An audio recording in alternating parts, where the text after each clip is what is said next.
Tout d'abord, et à l'ouverture du document, il est possible qu'une bannière ou une fenêtre intitulée « Avertissement de sécurité » apparaisse. Dans ce cas, et dans les options proposées, vous devez choisir « Activer ce contenu ». Ceci afin d'assurer le bon fonctionnement des outils présents dans le questionnaire. Votre ordinateur ne courra cependant aucun risque. Les documents qui vous sont fournis par Point Salaire ne contiennent, bien évidemment, aucune programmation malveillante. Le questionnaire de réponse qui vous est fourni par Point Salaire se présente de la façon suivante. À gauche se trouve un tableau de 4 colonnes destiné à recevoir les données qui concernent vos salariés. La partie de droite contient des informations et des outils pour vous aider à remplir ce questionnaire, ainsi que 3 zones à renseigner également, afin que vos données puissent être rapidement traitées par Point Salaire. Revenons à présent sur le tableau de gauche. Chaque ligne doit contenir les informations d'un seul salarié. Dans la première case de la ligne, renseignez l'identifiant du premier salarié. Cet identifiant lui est propre et unique. Il vous permettra de reconnaître votre salarié lors de la consultation des résultats qui vous seront livrés par Point Salaire. C'est vous qui choisissez cet identifiant, en veillant toutefois à ce que sa longueur ne dépasse pas 15 caractères alphanumériques et à ce qu'il ne contienne ni symbole calligraphique, ni signe de ponctuation. Partant de ce principe, il peut tout aussi bien s'agir d'un nom et d'un prénom, d'un matricule interne à votre société, ou tout simplement d'un numéro attribué de façon croissante à chaque salarié. L'important étant, dans ce dernier cas, que vous n'omettiez pas de conserver une trace de l'association que vous avez faite entre vos salariés et les numéros que vous leur avez attribués. Une fois l'identifiant renseigné, passons à la case « Emploi ». Lorsque vous sélectionnez cette cellule, une fenêtre apparaît vous proposant sous forme de liste déroulante les 134 intitulés de postes référencés par Point Salaire.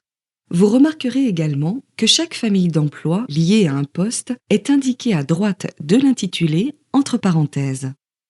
Afin de trouver plus rapidement l'intitulé qui correspond à votre salarié, 2 possibilités s'offrent à vous. Dans la case se situant en haut à gauche de la fenêtre, tapez les premières lettres de l'intitulé recherché, puis faites votre choix dans la liste épurée.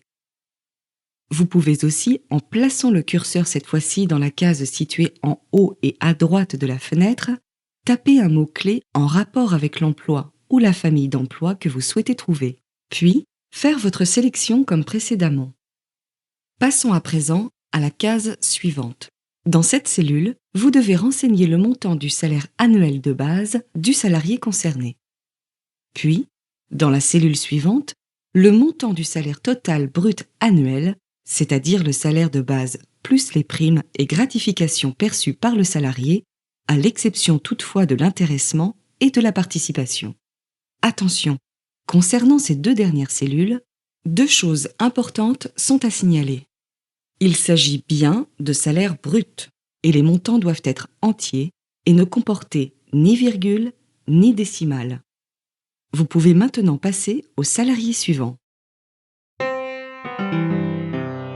Si vous devez traiter un volume important de salariés, une autre possibilité s'offre à vous.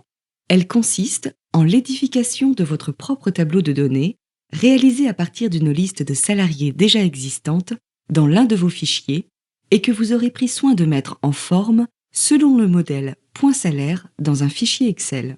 Bien entendu, il est impératif que vous utilisiez les intitulés exacts des emplois déterminés par Point Salaire. La liste complète de ces 134 emplois répartis dans 20 familles est exportable du questionnaire vers un fichier Excel indépendant.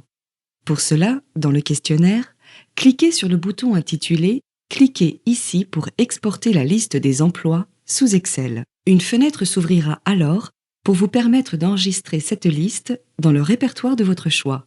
Une fois votre propre tableau renseigné, vous pourrez alors importer en une seule opération l'ensemble de vos données dans le questionnaire.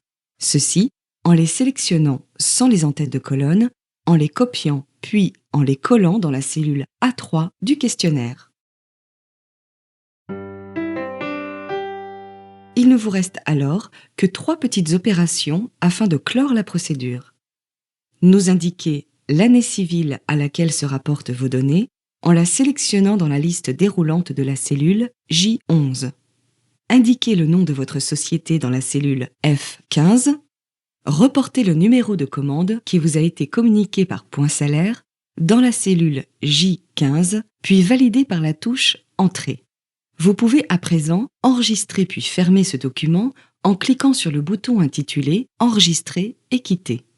Une fenêtre s'ouvrira alors pour vous permettre d'enregistrer le questionnaire dans le répertoire de votre choix. Il porte désormais le même intitulé que votre numéro de commande. Vous pouvez bien sûr et à tout moment rouvrir ce questionnaire afin de le compléter, avant de le faire parvenir pour traitement à point salaire. Merci de votre attention.